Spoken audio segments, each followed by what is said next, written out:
Okay, 2020. I almost got sucked into When Calls the Heartland.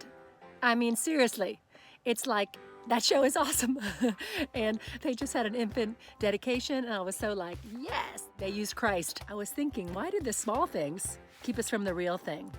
And I was also thinking, like, okay, if you have ADD, and I think all of us do on any level, because we live in such a, like, the world is like moving at a pace that is way beyond what we could ever even imagine.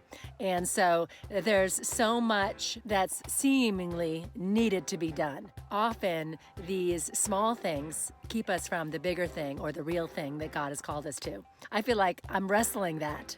You know, I told someone yesterday, probably one of my top, I'm just going to get real here. I mean, it's not a gigantic goal, but in the light of things it is. I struggle to get out of my pajamas. And I actually have one child in particular. It drives her batty. Mom, please get dressed. 10 o'clock, 11 o'clock. I'll just do lunch, and then I'll just do the dishes. 3 o'clock, 4 o'clock. I finally get ready. It's a mother's battle. That's my David and Goliath story, a daily, trying to slay the pajama giant. Here we go, 2020. I was also thinking this morning, anxiety was mounting in me as I was trying to move towards a goal. It's these videos, it's writing, it's a book that I did, 3 years ago, that I feel like the Lord wants me to get, take the next steps towards self-publishing or publishing, advancing that. Then even just writing the descriptions for the videos that I do and tagging them. And then I've got another writing project with a neighbor. It's like I started the swirling. Why do I feel such a mounting anxiety? And I really felt like going from anxiety to like a fear, almost to like, I don't even want to try. Maybe I'm just not supposed to even try. I decided that what's happening, really, it's a fear of failure. It's a fear that, what if I try and I fail? I have found through my own life, I often try to do this. I'm an eternal optimist, but I also try to look at the worst case and say, I'm not going to be afraid of that. If I say, okay, if I do all of this, it amounts to not a whole lot in the world's mind. It still is showing my kids, go after what you believe God's called you to do. Chase after your dreams. Do it with a passion. And I've kind of said that, but you're not going to feel like doing it. Matter of fact, you're going to feel like not doing it. And I had a little conversation with my kids this morning because they had gotten in a fight about something. And I said, listen, when you're wronged, you're not going to feel like basically surrendering and just saying, okay, I love you, it's okay, whatever that circumstance is. I said, when you walk with God, that if you don't do that, you feel this tension, but you might in the flesh feel like, stomp your feet. I got to express how I felt.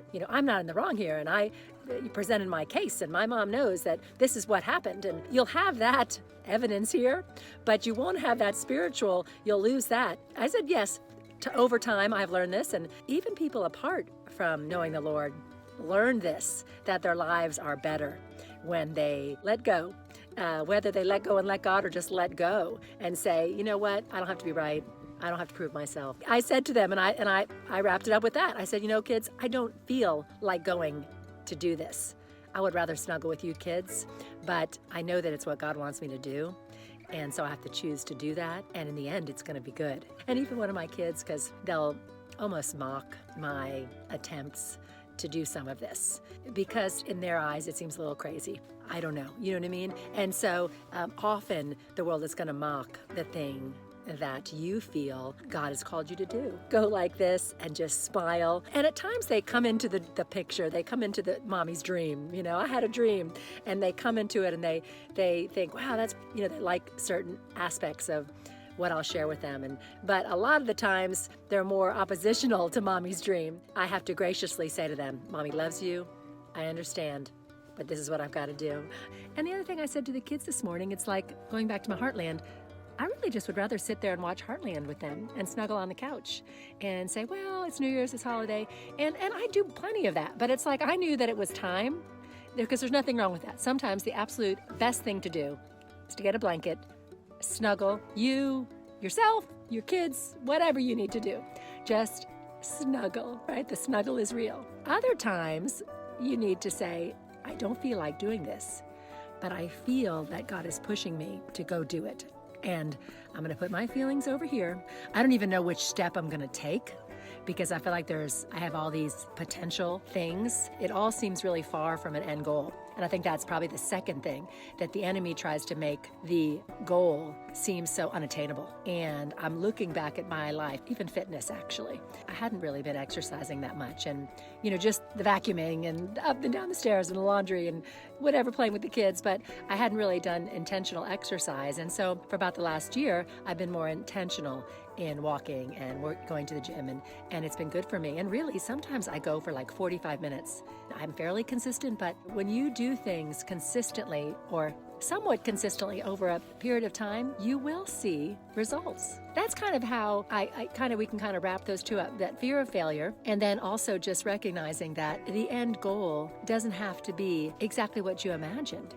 That when you're making improvements, however it turns out, you're going to feel that progress, and your kids are going to see that progress. That progress is going to make, when looking back, sometimes in the middle of it, it's going to seem futile, but then when looking back, you're going to say, hey, wow, I conquered that. I did that. Regardless of what the outcome is on some level, you're still going to feel a sense of, I was faithful. I did the next thing. I did my best to do the next thing to the best of my abilities.